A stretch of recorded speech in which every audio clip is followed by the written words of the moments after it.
Bienvenue dans Esprit MOF. Esprit MOF, ce sont des rencontres inédites avec ses artisans, ses maîtres d'art, ses compagnons, ses meilleurs ouvriers de France, regroupant toutes sortes de catégories artisanales dans des domaines très variés.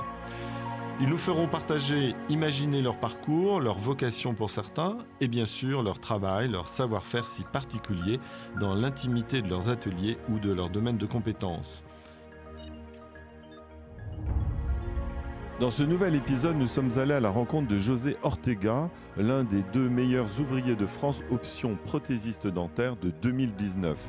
Dans cet entretien, nous allons explorer l'univers très technique de cet artisan à la tête d'un laboratoire employant 7 personnes et qui nécessite une grande maîtrise à la fois artisanale et esthétique. On parlera de résine, d'acier, de céramique, de zircone ou de disilicate de lithium. Une conversation avec un homme passionné, fervent, qui aime transmettre sa vocation, dont la vie privée s'est toujours imbriquée dans son parcours professionnel.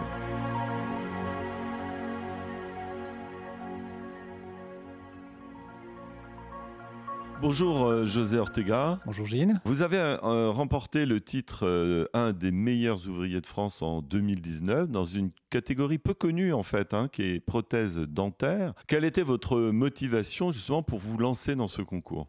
Bonne question. Est-ce que ça a été pour mon ego ? Non. Est-ce que ça a été pour me montrer ? Non plus. Ça a été surtout lorsque l'on voit l'évolution des métiers. Donc, ce concours était pour moi une occasion de progresser et d'améliorer mes techniques et ma méthode pour arriver à l'excellence. Mais ce n'est pas un but final. C'est une étape supplémentaire. Peut-être qu'il serait bon de préciser la nature de votre profession, qu'on ne connaît pas très très bien finalement, parce que vous êtes un peu dans la face cachée de la dentisterie. Oui, prothésiste dentaire. Pourquoi il y a un concours des meilleurs ouvriers de France en prothèse dentaire ? C'est parce que notre habilité manuelle est importante. Et aujourd'hui, dans ce monde numérique, où on vit complètement une révolution numérique aujourd'hui. Et dans mon laboratoire, j'essaie d'associer les deux aujourd'hui. Le manuel et le numérique. Mais ce concours est là pour mettre en avant les habiletés manuelles. Donc ça consiste à réaliser des sourires en collaboration avec le dentiste, puisqu'on travaille main dans la main, et on va travailler avec divers matériaux. On va travailler la résine, les divers métaux, ça peut être de l'or comme de l'acier. On va également travailler les céramiques. Et là, il y a une grande partie artistique avec les céramiques. On va travailler des nouveaux matériaux comme la zircone. Enfin, il y a toute une palette de matériaux que l'on utilise et qu'on transforme pour réaliser des sourires. On va travailler avec la photo également, avec des logiciels informatiques pour designer des sourires, pour créer des structures, pour pouvoir après stratifier la céramique par-dessus. Il y a autant de nouveaux sourires que de clients en fait. C'est du sur-mesure à chaque fois. C'est du sur-mesure à chaque fois. Et donc, nous, à chaque projet, on va faire un projet esthétique. Et je dis à mes collaborateurs, on est en étude et développement là. C'est toujours un prototype que l'on crée. Donc on va étudier le sourire pour le patient. Donc les formes de dents, il y en a plein. Des tailles de dents, il y en a énormément. Le type d'édentement, pareil, il y a toute une palette. Donc on adapte toujours en fonction des cas. On va construire des maquettes, on va sculpter, on travaille la cire également. On va sculpter, on va donc créer cette étude esthétique et fonctionnelle. Ça, c'est primordial. Parce que dans la bouche, ce qu'il faut savoir, il n'y a pas juste redonner des dents blanches et bien alignées. Il y a toute une fonction masticatoire à rétablir. Ça aussi. Et ça, c'est toujours un travail en équipe avec le chirurgien dentiste. On travaille vraiment main dans la main. Et j'ai pour habitude de dire aux praticiens qui viennent me voir pour travailler ensemble, je leur dis, sachez que je ne travaille pas pour vous. Alors souvent, ça les heurte un peu, mais après, je leur explique que non, je travaille avec vous. Et là, ils comprennent. On travaille main dans la main. Parce que moi, je peux être meilleur ouvrier de France, mais il faut que lui commence aussi déjà ce travail-là. Ce travail de meilleur ouvrier de France. Donc, il faut qu'il le soit quelque part.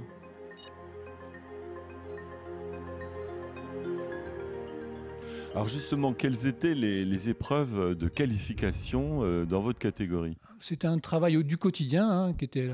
Je crois que on devait faire un bridge de 7 ou 8 éléments et on devait faire un book photo pour présenter le travail.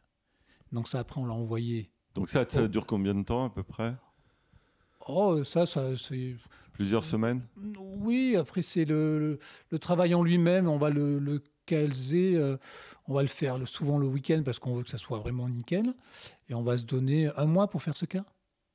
On va se donner 1 mois et puis après 1 mois pour faire le book. Et après, on transmet ça au Koweït qui, eux, vont le juger et nous qualifier ou pas.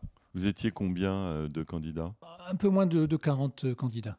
Et avec votre grand sens du contact, le jour de la remise des diplômes, est-ce que vous avez rencontré à la Sorbonne ou au Palais de l'Élysée d'autres lauréats?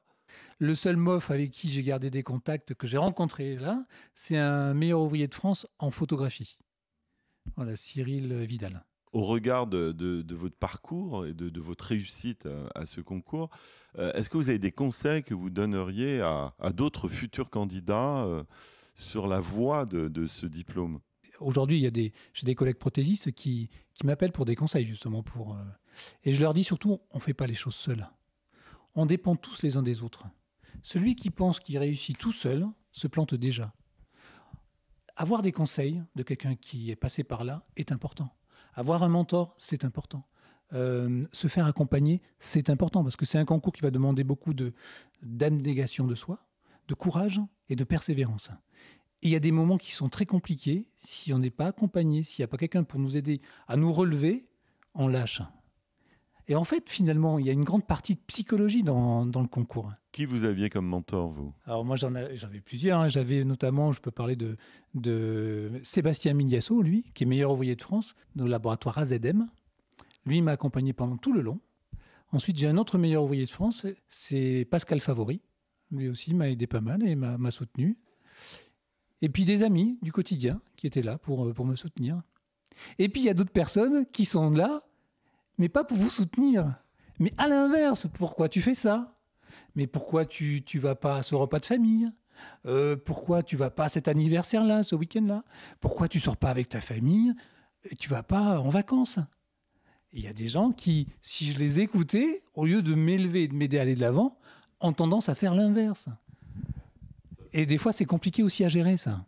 Alors, on parle souvent de sacrifice quand on s'entraîne comme ça pendant des semaines. Ça a été votre cas? Oui, on sacrifie son temps libre, on sacrifie son foyer, on sacrifie ses amis, sa famille. Et pendant 1 an, on est complètement happé par ce projet et tout le reste n'existe plus. C'est vrai qu'il est difficile quand on est samedi, on veut réussir ce concours-là, on se dit, bon, allez, je vais partir 12 heures, samedi et dimanche. Et mes enfants, ils grandissent et je ne vais pas les voir là. Et ça, c'est dur. Donc, pour les motiver et me motiver à moi-même, je leur avais fait une promesse, c'était de les amener à Disneyland si je réussissais mon concours, si je réussissais à obtenir mon diplôme. Et en même temps, en faisant cela, il y avait deux résultats. C'est que je leur montrais la valeur du travail et l'importance d'étudier. Et je leur dis toujours que fais ton maximum et tu auras le maximum. C'était essentiel. Et la seconde chose, c'est que ça me permettait à moi, gentiment, mes enfants me mettaient dehors. Ils me disent, papa, moi je veux aller à Disney. Donc vas-y, fais ton concours et il faut que tu le réussisses parce que nous, on veut vraiment, ça serait chouette d'aller en famille chez Disneyland. On a parlé souvent que des gens nous motivent et d'autres ne nous motivent pas et ne comprennent pas notre but, notre démarche. Et j'ai eu le cas avec ma maman, où ma maman est venue au laboratoire en pleurs parce qu'elle ne me voyait pas. Et parce que les anniversaires, je n'étais pas présent. Ma famille, mon parrain aussi m'en voulait. Parce que lorsqu'il organisait des soirées ou des repas de famille le week-end, j'y allais pas. Et je leur disais non, je ne peux pas y aller. Moi, je suis issu d'une famille très pauvre, immigrée du Portugal. Et donc, ce concours a montré qu'on peut réussir. On peut arriver à quelque chose. Et ce que je dis souvent, c'est que l'on n'est pas du verbe naître. On n'est pas perdant ou gagnant. On est du verbe être ce que l'on veut devenir. Alors, qu'est-ce que ce diplôme que vous avez reçu vous a apporté dans le parcours que vous avez tracé depuis les origines? Enfin, dans ce parcours-là, moi, ce que je retiens le plus, c'est pas le bout de papier, c'est tout le cheminement. C'est le chemin qui est parcouru. C'est ça qui a le plus de valeur pour moi. Alors, le diplôme, oui, il est intéressant parce que j'ai réussi à aller jusqu'au bout. Mais tout le parcours, toutes les rencontres, tous ces échanges avec des professionnels, toutes ces recherches que j'ai pu faire, oui, tous les tests, c'est les rencontres de personnes, ce soutien, ces liens d'amitié, oui, tous ces échanges-là, c'est ça qui est précieux. Et puis aujourd'hui, je suis diplômé, je suis meilleur ouvrier de France et ça m'ouvre des portes. C'est sûr qu'aujourd'hui, j'ai des praticiens qui m'appellent pour travailler ensemble. Alors là, je fais des démarches pour rechercher un terrain en zone d'activité. Donc, je me présente en tant que MOF. Et lorsqu'il y a un conseil pour attribuer des terrains, parce que je suis MOF, il me facilite la chose. On va revenir, José Ortega, sur votre parcours professionnel, puisque vous avez passé une partie de votre vie, évidemment, du côté de Toulouse. Vous êtes natif de Toulouse, et depuis 1995 surtout. Alors, quel a été le déclic pour vous engager dans cette voie dentaire ? Moi, je suis issu d'une famille très pauvre, immigrée du Portugal. Et mes parents, eux, donc ils ne connaissaient pas la langue, ils connaissaient pas. Donc, à la maison, on commence à parler portugais. L'éducation, les études, c'était quelque chose de très abstrait pour mes parents. Donc, l'enseigner à ses enfants, c'était encore plus abstrait. Donc, moi, après, j'ai suivi mon parcours scolaire de manière classique. Je n'étais pas un excellent élève, mais j'aimais être un élève moyenne haute. Donc, moi, dans mon éducation, le travail, c'était important. Des valeurs, c'était important. Mais travailler dans des bureaux, avoir un examen, c'était quelque chose qui était plus abstrait. Et donc, dans ce paradigme-là, moi, il y avait une chose qui me gênait constamment, c'était pourquoi ? Pourquoi je m'enquiquine dans les mathématiques à faire des équations au 3e degré ? Quel est mon cap ? Et puis, un jour, j'ai un cousin qui est dentiste, qui connaissait mes habilités manuelles, et il m'a dit « José, prothésiste, ça t'irait bien ». Je me suis dit « c'est du paramédical », et je ne savais pas que c'était de l'artisanat. Et puis, je me suis dit, bon, s'il y a une habilité manuelle, on recrée des sourires. Et moi, j'aime les gens et je me dis, je peux servir. Et j'aime sourire. Je ne sais pas, vous m'avez vu, je souris tout le temps. Et je me suis dit, c'est peut-être une voie intéressante. Donc, je me rappelle, rentrer en première, je suis allé visiter un laboratoire et j'ai trouvé ça extraordinaire. Et je dis, c'est ça qu'il faut que je fasse. Et là, j'ai mon cap. J'ai une vision claire de tout ce que je dois mettre en action pour y arriver. Ce que je n'avais pas quand j'étais à l'école. Et c'est quelque chose qu'on devrait enseigner à nos jeunes, de savoir où on va et pourquoi on met les choses en action pour arriver à des buts. Lorsque c'est abstrait, quel effort on va donner ?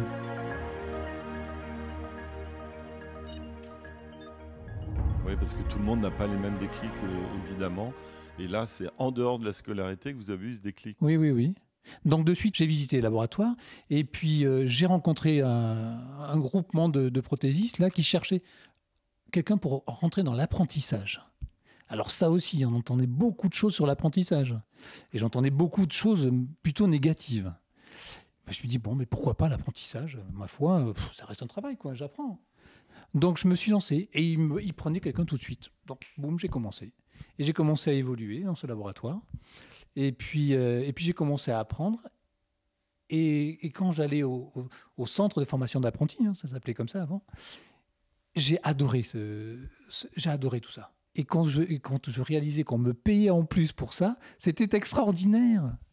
À l'époque, j'avais 18 ans. Et puis voilà, et je me suis lancé complètement corps et âme. J'y allais les week-ends, j'y restais les soirs très tard, parce que j'avais mes tâches quotidiennes, mais pour apprendre, c'était en dehors de mes heures.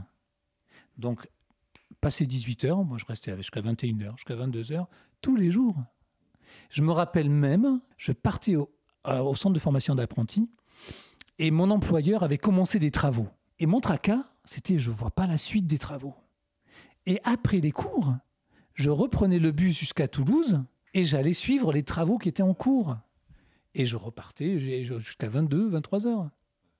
Et c'est devenu une passion. C'était quelque chose d'extraordinaire. Il y avait toujours quelque chose à apprendre. Et c'était très riche en enseignement, très riche en diversité de fabrication, de techniques, de méthodes. Donc c'est passionnant. Ce métier est passionnant. À quel moment vous avez ouvert votre propre laboratoire ? Je l'ai ouvert en décembre 1995. J'ai fait une année chez mon employeur. Il était chouette, cet employeur. Donc cet employeur, lui, il m'a proposé pendant un an, il me dit, tu travailles chez moi et en parallèle, tu recherches des clients. Et quand tu auras suffisamment de clients pour t'installer à ton compte, tu feras ça. Donc j'ai trouvé sa démarche très, très chouette. Et est-ce qu'à Toulouse, on pouvait créer facilement ce type de laboratoire ? Est-ce que c'était à la fois un défi et aussi quelque chose qui était... Alors, le plus compliqué dans notre métier, c'est que on fait un apprentissage. Donc moi, je sortais de première et on va rencontrer des gens qui ont fait un bac+5. Donc déjà, il y a une confrontation au niveau d'études, ce qui est dommage d'ailleurs, hein. Et puis il y a des gens qui vous considèrent pas comme eux. Moi, j'ai un bac-2 et lui, il a un bac+5. Et j'ai vécu ça. Et en plus, j'avais 22 ans. Donc j'avais l'âge et j'avais pas les bac+5. Donc c'était compliqué au début, mais je pense que naturellement, avec ma simplicité, ma manière d'être, ça a fonctionné. Je proposais mes services et puis je demandais aux gens de m'aider, ne serait-ce que de m'envoyer une dent. Je la ferai du mieux que je peux, quoi, avec tout mon cœur.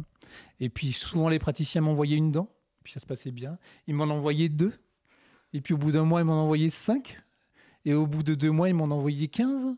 Et puis j'ai grandi petit à petit comme ça. Je voudrais qu'on parle, José Ortega, peut-être de cette période où vous avez ralenti votre carrière pour vous consacrer à votre vie privée. Oui. Et aussi, on parlait de psychologie tout à l'heure, ça fait partie aussi de la construction d'un homme tel que vous, enfin à la fois porté sur l'humain et en même temps le travail qu'il faut faire, quoi, il faut établir. La même année où je me suis installé prothésiste dentaire, on se marie avec mon épouse. Et puis on avait le projet d'avoir une grande famille. Et puis on n'arrivait pas à avoir d'enfants. Donc, avec mon épouse, on s'est dit, on va commencer par faire des fécondations in vitro. On en a fait 5 qui n'ont pas fonctionné. Et puis avec mon épouse, je lui disais, écoute, moi, ça ne me dérangerait pas d'adopter. Mon épouse, au début, n'était pas très enthousiaste. Et puis finalement, l'idée s'est faite. Et puis on s'est lancé dans l'adoption. Et pour se lancer à l'adoption, il faut avoir toute son énergie avec soi. Donc, c'est parce que c'est des enquêtes sociales, des enquêtes psychologiques, des gens viennent chez vous voir comment vous vous comportez. Donc, on a commencé la procédure pour adopter. Et ça demande beaucoup de courage et de persévérance et de soutien l'un l'autre. Donc, toute cette énergie, je ne pouvais pas la mettre ailleurs. Le multitâche chez l'être humain, ça n'existe pas. Si, pour faire un café et un jus de fruits à côté. Mais pour avoir 2 projets en même temps, non. Ça ne marche pas. Donc, je me suis concentré, je me dis, mon foyer, c'est ma priorité. Et puis, on a lancé la procédure et on l'a mis 5 ans avant d'accueillir notre premier enfant, qui avait 2 ans. Et on ne voulait pas s'arrêter à un enfant. Donc, on s'est dit, on va lancer une autre procédure pour un deuxième. Donc, pour le deuxième, on a demandé si on pouvait adopter, cette joie d'adopter une fille. Ça a été le cas, mais ça a mis 6 ans supplémentaires. Donc, on a mis 11 ans avant d'avoir une jolie photo de famille. C'est pour ça que pendant 11 ans, j'ai mis entre parenthèses, parce qu'on ne peut pas faire 2 choses à la fois, qui demandent autant d'énergie et de persévérance. Et une fois que ça s'est passé, la seconde étape après, c'était de construire une belle entreprise. Donc je me suis fixé le challenge et je l'ai programmé en 3 étapes. La première, c'était le maître artisan. Donc je l'ai eu j'ai eu mon CPES et j'ai fini major de la promotion. Ensuite, j'ai passé donc le concours des meilleurs ouvriers de France. Et donc sur tout le processus, sur la 40aine au départ, il y en a seulement 2 qui sont arrivés au bout. Donc, et je sais que j'ai bien fini également. Et puis maintenant, la 3e étape, et c'est celle que je vis actuellement, et je pense que c'est celle qui me demande le plus d'efforts encore et qui demande le plus de psychologie et qui je trouve, moi, plus dur, c'est de construire une entreprise. Alors, quand vous dites entrepreneuriat, c'est-à-dire augmenter aussi la capacité de fonctionnement de votre société ? Être meilleur ouvrier de France, moi, dans mon idée, je souhaite être meilleur ouvrier de France comme Paul Bocuse de l'été. Quand Paul Bocuse partait aux États-Unis, les journalistes aux États-Unis lui posaient souvent cette question, qui fait la cuisine quand vous êtes là ? Et sa réponse, je l'ai trouvée extraordinaire. Les mêmes que quand j'y suis. Et je me dis, mais oui, José, tu vas pas être esclave de tes mains. Maintenant, il faut savoir transmettre tout ça et avoir une équipe. Et demain, il t'arrive un pépin, t'es malade, t'as quelque chose qui fonctionne et tu peux continuer à servir les gens. Donc j'en suis là aujourd'hui. Vous êtes combien dans votre laboratoire ? On est 7. Dans 5 ans, j'espère être une 20aine. Ouais. Mais notre métier évolue tellement vite, c'est très difficile à suivre. Donc je cours là en ce moment, je cours après toutes les évolutions d'aujourd'hui. On vit complètement une révolution numérique aujourd'hui et dans notre métier aussi. Il y a 5 ans en arrière, je me sentais toujours en avance par rapport à la technologie, à la méthode, à ma profession. Et petit à petit, j'ai vu que cette avance a commencé à diminuer. Et aujourd'hui, la technologie m'a devancé et je galope derrière. Je cours derrière et j'arrive pas à la rattraper. Quand est-ce que ça va s'arrêter, que je puisse retrouver le bon niveau et que je puisse enfin construire quelque chose de pérenne.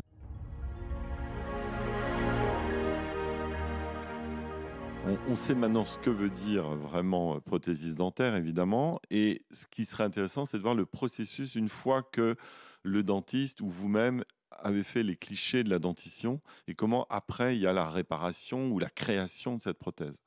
On a une dent de devant qui est abîmée, l'autre à côté ne l'est pas. Il faut qu'on arrive à reproduire exactement la même. Donc là, le dentiste, il va prendre des clichés de la dent qu'il va préparer. Elle va me donner le substrat, la couleur du moignon va m'être indiquée. Et ensuite, avec ça, je vais numériser mon empreinte, ou je la reçois par numérisation. Il peut m'envoyer un fichier. Il y a plusieurs méthodes de prise d'empreinte. Ils peuvent les prendre en physique avec de la pâte, ou alors ils peuvent les prendre en numérique avec une petite caméra. Ils viennent enregistrer la bouche du patient. Et avec ça, moi, je vais ensuite modéliser à l'écran. On va modéliser une armature, une petite chape. Et cette chape-là, je vais l'usiner. Et ensuite, après, je vais la modeler avec un peu de cire pour donner une forme qui me convient. Et je vais la presser en disilicate. C'est un matériau qui ressemble à de la céramique, mais qui est renforcé, qui est un peu plus costaud. Et puis, une fois que j'ai cette base, que j'aurai choisie en fonction du substrat, de la couleur de la dent, je vais construire ma dent au pinceau. Donc, je vais avoir une palette de couleurs. Et avec tout ça, je vais reproduire exactement à l'identique ce que je vois à la photo. Je reproduis cette dent, je vais la cuire. Je vais voir si mes effets sont tous bien ressortis. Je vais fignoler la forme, je peux avoir une seconde cuisson de céramique. Et après, je vais les gratter à la main, je vais leur donner des formes, travailler les états de surface, et puis l'intensité de brillance.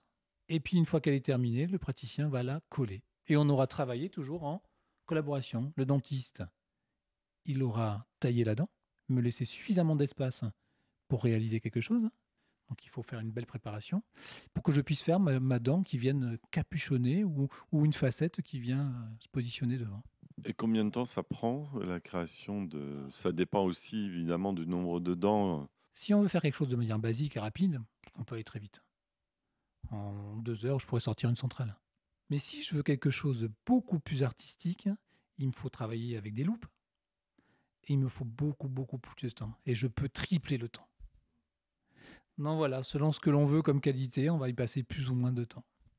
Et des fois, notre conscience on nous demande quelque chose de basique, mais on ne veut pas livrer quelque chose de trop basique non plus, et on veut contenter tout le monde et que tout le monde soit content, donc on va mettre beaucoup de temps. C'est une des difficultés que l'on a. J'aimerais que vous commentiez la devise que vous avez fait vôtre. Il n'y a de réussite facile, ni d'échec définitif. Oui, il n'y a pas de réussite facile, ni d'échec définitif. Donc là, on le voit, réussite facile, ça n'existe pas. Et les échecs, pour moi, les échecs, c'est qu'une information. L'échec n'existe pas. L'échec n'existe seulement que lorsque j'abandonne. Le MOF, par exemple. On passe le concours, on fait tout ce qu'on peut, on ne l'a pas eu, c'est pas grave. On analyse la chose et puis on le repasse. Mais José Ortega, est-ce que si vous aviez échoué à cette première candidature, vous auriez tenté à nouveau, 4 ans après ou 8 ans après le concours? Alors la question est excellente parce que ce que vous ne savez pas, c'est que je l'ai passé 2 fois. Ah! La première fois, quand je l'ai passé, c'était juste avant d'aller voir Auguste, de passer le maître artisan. Je me suis lancé dans le concours sans rien connaître. Je n'avais pas trop de gens que je connaissais. Et puis je me suis rendu compte au fur et à mesure du processus que ça demandait énormément de temps, beaucoup d'énergie, et qu'il me manquait beaucoup de connaissances. Donc j'ai commencé ce concours-là. Et en cours de chemin, j'ai arrêté. Et à partir de là, donc je vous dis, l'échec n'existe pas.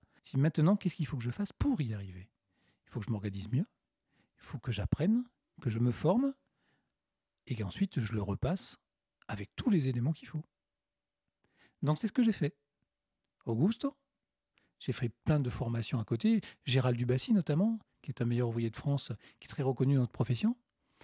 Et puis j'ai passé ce que j'appelle le maître artisan, le CPES céramique occlusion, et enfin le MOF. Donc l'échec n'existe pas. On apprend de ses expériences. Est-ce qu'il y a un ustensile que vous préférez, un outil de travail indissociable de votre profession? Oui, la main. Quand je croise quelqu'un, j'observe ses mains. Et j'aime voir les mains. Et pour moi, c'est le plus bel outil. Mais est-ce que vous avez senti que depuis une vingtaine d'années, votre profession a été revalorisée? Oui, peu à peu, on revalorise des choses. Aujourd'hui, le CAP n'existe plus, hein. On a un bac professionnel, et puis après on a un BTS, et puis bachelor, après, si on veut. Après, sur la chambre des métiers, il y a le BTM, BTMS, enfin. Oui, on a des diplômes qui sont mieux valorisés. D'ailleurs, je participe en ce moment à une revalorisation du BTS, justement. On revoit tout ça. Et le numérique arrive à grands pas dans les cours, hein. José Ortega, dans une dizaine d'années, qu'est-ce qui va se passer pour vous, pour votre profession, pour votre métier? Est-ce que vous pouvez vous projeter dans un avenir à court ou moyen terme? Notre métier donc évolue énormément. La numérisation s'accentue, hein. On va avoir beaucoup de prothèses numérisées. On va beaucoup avoir de standardisation de la prothèse. Et alors moi, dans mon évolution, ce que j'essaie c'est d'associer cette évolution-là avec la qualité manuelle, avec la qualité artistique que l'on a, qui se perd dans notre métier, hein. Parce qu'on va avoir des jeunes qui vont sculpter de moins en moins avec leurs mains et de plus en plus à l'écran. Et ils vont perdre cette qualité manuelle, cette habilité manuelle, ils vont la perdre. Donc, dans le projet dans lequel, dans ce que je me suis projeté, hein, donc, je suis en cours d'acquisition d'un terrain en zone d'activité, et avec l'architecte, on a conçu déjà les plans. Et dans le laboratoire, on a prévu un local de 400 mètres carrés. Et dans ce local, j'ai prévu 50 mètres carrés de formation pour mes équipes et pour les praticiens avec qui on travaille. Donc là, on est en plein dedans. Je suis en discussion avec les banques. D'ailleurs, il me manque 200 000 euros. Si quelqu'un peut m'aider. On va lancer un appel. Merci, José Ortega. Merci.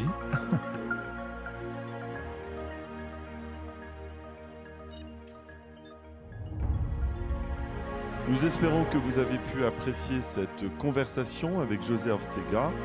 Nous le remercions chaleureusement pour son aimable participation. Entretien Gilles Brochard, montage et post-production Verlac Édition. À très bientôt pour un prochain épisode.